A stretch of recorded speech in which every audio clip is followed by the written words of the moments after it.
జమ్మూ కశ్మీర్లోని పలు ప్రాంతాల్లో వర్షం కురుస్తోంది. కతువా, శ్రీనగర్, ఉధంపూర్ సహా పలు ఏరియాల్లో మోస్తరు వర్షం పడుతోంది. రాంబన్లోని చంబాసిరి ప్రాంతంలో వర్షం కారణంగా జమ్మూ శ్రీనగర్ జాతీయ రహదారి మూసివేశారు అధికారులు. NH-44 పై ఇరువైపులా రాకపోకలు నిలిపివేశారు.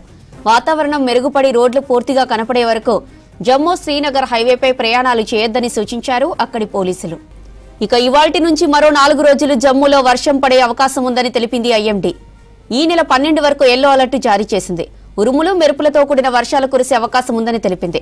ఇక జేకేతో పాటు హిమాచల్ ప్రదేశ్, ఉత్తరాఖండ్, రాజస్థాన్, గుజరాత్, మధ్యప్రదేశ్, మహారాష్ట్రలో అక్కడక్కడ వర్షాలు కురుస్తాయని తెలిపింది IMD.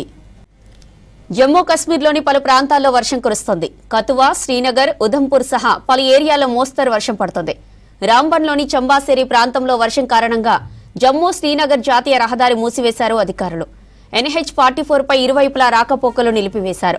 వాతావరణం మెరుగుపడి రోడ్లు పూర్తిగా కనపడే వరకు జమ్మూ శ్రీనగర్ హైవేపై ప్రయాణాలు చేయొద్దని సూచించారు అక్కడి పోలీసులు. ఇక ఇవాల్టి నుంచి మరో 4 రోజులు జమ్మూలో వర్షం పడే ఛాన్స్ ఉందని తెలిపింది IMD. ఈ నెల 12 వరకు ఎల్లో అలర్ట్ జారీ చేసింది.